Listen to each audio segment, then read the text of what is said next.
Viernes bendecido, viernes 26 de agosto, en Espíritu Canal, en el nombre del Padre, del Hijo y del Espíritu Santo. Amén.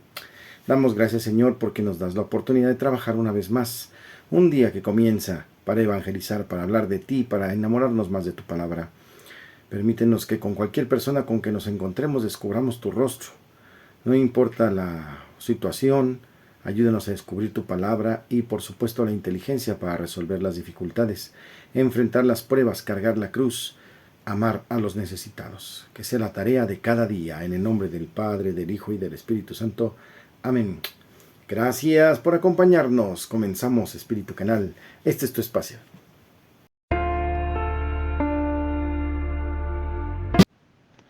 Lectura del Santo Evangelio según San Mateo, capítulo 25, versos del 1 al 13. En aquel tiempo Jesús dijo a sus discípulos esta parábola: El reino de los cielos es semejante a aquellos 10 jóvenes que, tomando sus lámparas, salieron al encuentro del esposo. 5 de ellas eran descuidadas y 5 previsoras. Las descuidadas llevaron sus lámparas, pero no llevaron aceite para llenarlas de nuevo. Las previsoras, en cambio, llevaron cada una un frasco de aceite junto con su lámpara. Como el esposo tardaba, les entró sueño a todas y se durmieron. A medianoche se oyó un grito: ¡Ya viene el esposo! ¡Salgan a su encuentro! Se levantaron entonces todas aquellas jóvenes y se pusieron a preparar sus lámparas, y las descuidadas dijeron a las previsoras: Denos un poco de aceite, porque nuestras lámparas están apagando. Las previsoras le contestaron: No, porque no va a alcanzar para ustedes y para nosotras. Vayan mejor a donde lo venden y cómprenlo. Mientras aquellas iban a comprarlo, llegó el esposo, y las que estaban listas entraron con él al banquete de bodas, y se cerró la puerta. Más tarde llegaron las otras jóvenes y dijeron: Señor, Señor, ábrenos. Pero él les respondió: Yo les aseguro que no las conozco. Estén pues preparados, porque no saben el día ni la hora. Palabra del Señor. En el Evangelio, la historia de estas vírgenes que pues estaban necesitadas de ir a la fiesta para ser desposadas, comúnmente tenían que mostrar pues esa disponibilidad. Pero el descuido fue grave, ya que las lámparas que traían pues no tenían suficiente aceite y pensaron que alguien más les apoyaría por la flojera o el error de no prevenirse, no prepararse. Era común que cuando llegaba el esposo, entonces todas las chicas casaderas entraban con él con la lámpara. Si tenían la lámpara apagada, pues no eran tomadas en cuenta y se cerraba la puerta, se quedaban afuera de la boda con la imposibilidad de casarse. Qué interesante este ejemplo o esta parábola que el Señor nos presenta. Tener nuestras lámparas encendidas, vivir en vela, porque el diablo anda como león rugiente buscando a quien devorar. Decimos que un católico no tiene vacaciones de ser católico, y aunque esté descansando técnicamente, tiene que seguir evangelizando a tiempo y a destiempo, como dice San Pablo. Tenemos entonces que estar prevenidos, listos y dispuestos a la llegada de aquel que es nuestro Señor, el esposo de la iglesia, Cristo Jesús. Nosotros su cuerpo, Él es la cabeza que nos dirige. Que no seamos un cuerpo distendido de la cabeza o que hagamos cosas independientes de la cabeza. Si la cabeza es la que ordena los movimientos y las acciones, que no seamos personas totalmente separadas de la realidad que nos dirige nuestro Señor Jesús en el Evangelio de hoy.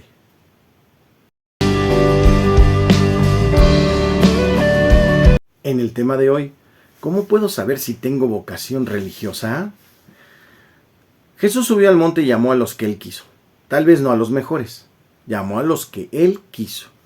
Quizá a los más pequeños para hacerlos grandes, a los débiles para hacerlos fuertes. Y vinieron junto a Él, Marcos 3:13. La vocación es un llamado, y todos desde nuestro nacimiento estamos llamados a la vocación de la vida, en primer lugar. Después al amor y a la felicidad, pero eso no se lograría de no elegirse una vocación específica.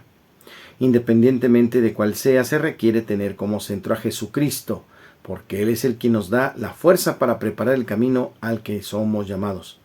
Hallar nuestra vocación no es sencillo.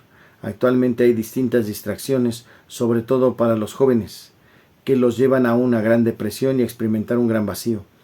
Muchos no saben que solo podrán llenar ese vacío descubriendo a Dios, ya sea en su llamado a la vida sacerdotal o a la vida religiosa, al matrimonio o a la vida soltera como laico comprometido consagrado. Ante los cambios en la Iglesia tenemos una gran responsabilidad de ser convocantes y acompañantes de los jóvenes que sufren ese vacío y soledad. El llamado de ser un seminarista no es fácil. Muchos se enfrentan al rechazo de sus propias familias, a las grandes distracciones que un joven puede tener hoy o a una difícil situación económica, las tentaciones del mundo. Sin embargo, aquello que mantendrá sus pasos firmes en la perseverancia en su amor a Dios, el discernimiento que haga día a día en la ayuda de los formadores que le sean asignados y en el acompañamiento de diversas personas de su entorno. Si un joven tiene el objetivo de saber si tiene vocación religiosa o específicamente vocación sacerdotal, vamos a tomar siete puntitos, 7 pasos que nos pueden ayudar a ese discernimiento. Número 1, la oración. En ella podremos encontrar a Jesucristo y experimentar su amor en el Espíritu Santo. Afinar el oído para que pueda escuchar, tener fortaleza y audacia para responder. Número 2, percepción. Para descubrir lo que Dios quiere de nosotros necesitamos hacer silencio interior y exterior. Número 3, información. Los caminos para realizar la vocación consagrada son múltiples. Por ello es necesario el conocimiento de las diversas vocaciones y carismas. Hay muchas maneras de servir a Dios. Número 4. Reflexión. La vocación es para toda la vida, por ello es importante hacer una profunda reflexión sobre este camino. Número 5. Decisión. Al descubrir lo que Dios quiere de uno, es momento de realizarlo. Punto número 6. Decisión. Al descubrir lo que Dios quiere de uno, es un momento de entrarle, de realizarlo. Y una vez que se toma la decisión, hay que lanzarse sin dejar vencer por el miedo o alguna otra duda.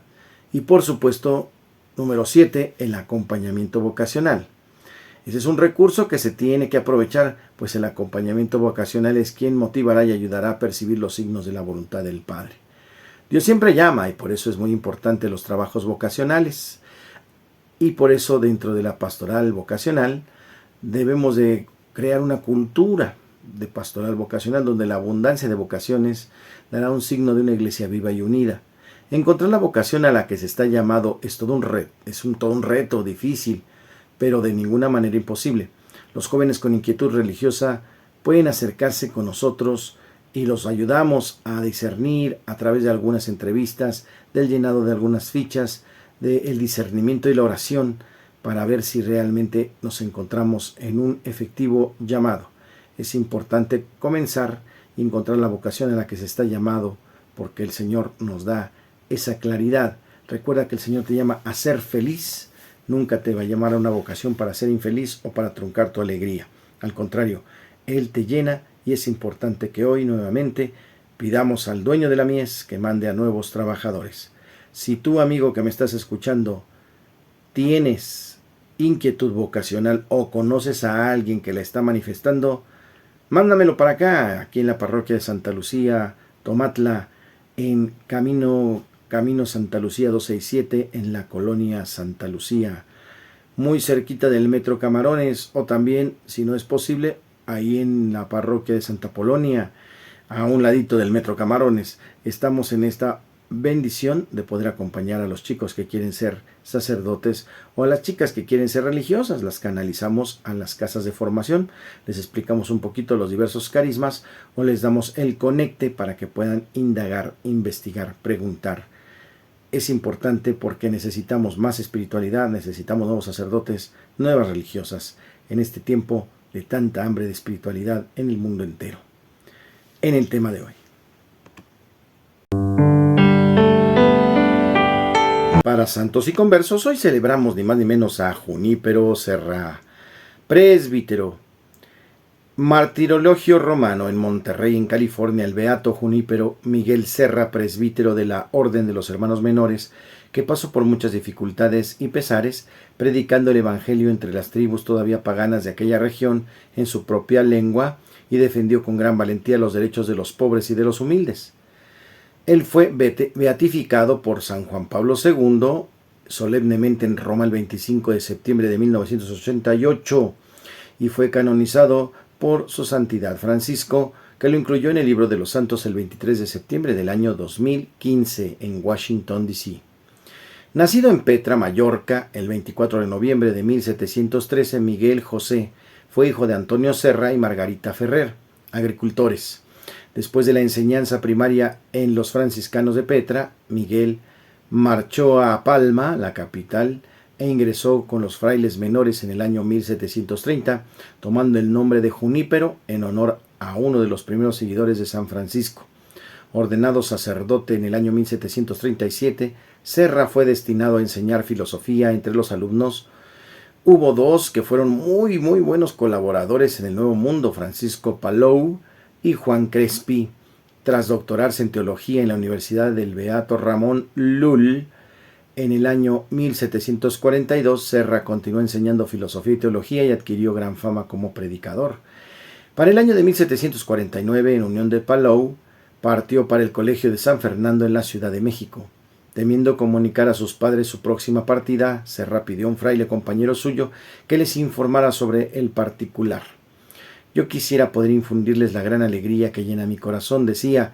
Si yo pudiera hacer esto, seguro que ellos me instarían a seguir adelante y no retroceder nunca. Les pedía que comprendieran su vocación misionera y prometía recordarlos en la oración.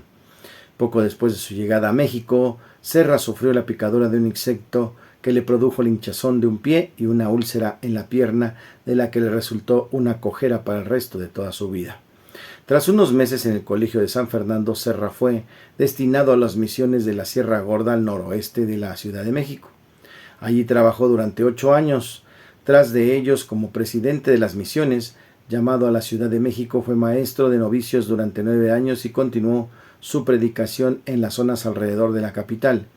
En 1767 los jesuitas fueron expulsados de México y sus misiones de Baja California fueron encomendadas al Colegio de San Fernando. Serra fue nombrado presidente de esas misiones, cuya cabecera estaba en la misión de Loreto. Para el año de 1769 la Corona de España decidió colonizar la Alta California, hoy estado de California en los Estados Unidos. Serra fue nombrado nuevamente presidente, supervisó la fundación de las 9 misiones: San Diego 1769, San Carlos Borromeo 1770, San Antonio de Padua 1771, San Gabriel Arcángel 1771 también, San Luis Obispo 1772, San Francisco de Asís 1776, San Juan de Capistrano 1776, Santa Clara de Asís 1777 y San Buenaventura en el 1782.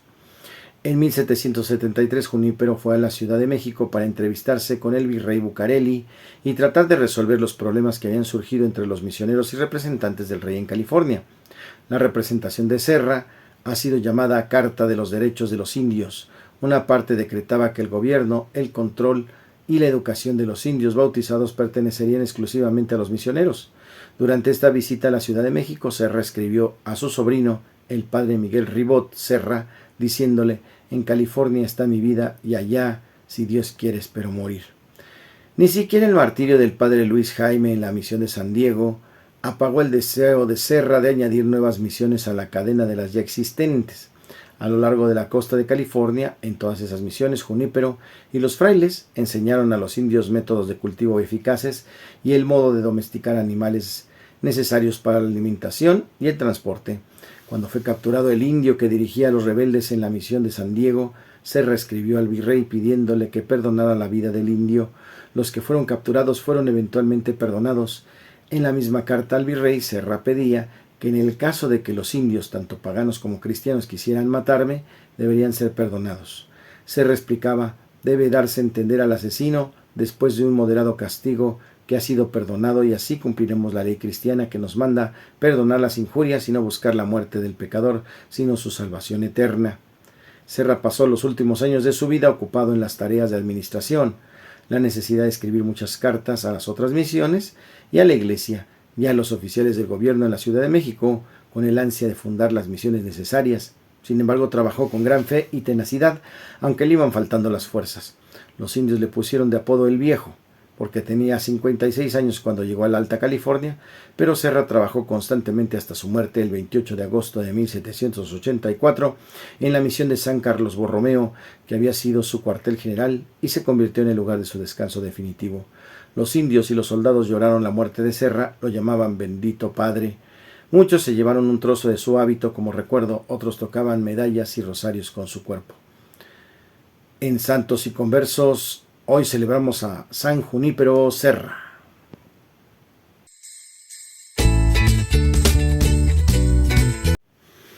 Para la rola del alma, un apóstol más, de Dei Verbum.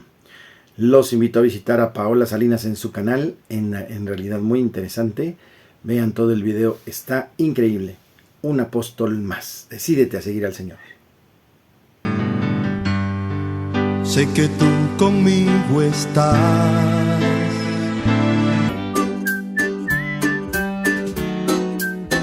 En el chiste, ¿tú sabes cómo estornuda un jitomate? Estornuda así. ¡Katsup! Señor Jesús. Curiosidades de la Iglesia Católica. ¿Por qué existe el mal? A esta pregunta no se puede dar una respuesta simple.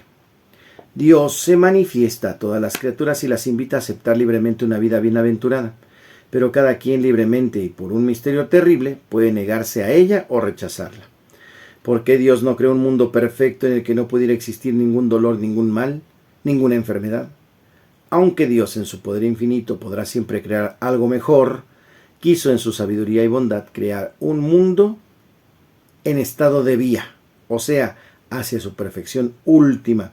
Esto trae consigo el designio de Dios junto con lo más perfecto de lo más perfecto, es decir, lo perfectible con el bien físico, y existe también el mal físico, mientras la creación no haya alcanzado su perfección. Catecismo de la Iglesia Católica 310. Los ángeles y los hombres, criaturas inteligentes y libres, deben caminar hacia su destino último, por amor y elección libre. Por ello pueden desviarse, de hecho pecaron, y fue así como el mal moral entró en el mundo, incomparablemente más grave que el mal físico. Dios no es de ninguna manera la causa del mal moral, sin embargo, lo permite respetando la libertad de su criatura y misteriosamente sabe sacar de él el bien, porque Dios, por ser sobrenaturalmente bueno, no permite jamás que en sus obras existiera algo mal, si él no fuera suficientemente poderoso y bueno para hacer surgir un bien del mismo mal. Sin poner nunca a Satanás en el centro de su evangelio, Jesús habló de él en los momentos cruciales, y sus declaraciones importantes. Inició su ministerio aceptando ser tentado por el diablo en el desierto. Puso en guardia a los suyos en el sermón de la montaña y en la oración. La última petición del Padre Nuestro indica el mal no es una abstracción designada a una persona, Satanás el maligno, el ángel que se opone a Dios, el diablo, diabolos, el mentiroso, es aquel que atraviesa en el designio de Dios y su obra de salvación cumplida en Cristo. En las parábolas Jesús atribuyó a Satanás los obstáculos a su predicación, como la cizaña sembrada en el campo. A Pedro le anunció que las puertas del infierno intentarían prevalecer sobre la iglesia, que Satanás trataría de pasarlo por criba, como a los demás apóstoles. Al dejar el cenáculo, Cristo declaró la venida inminente del príncipe de este mundo. En Getsemaní Jesús afirmó que había llegado la hora del poder de las tinieblas. Sin embargo, él sabía que el príncipe de este mundo había sido ya juzgado. En curiosidades.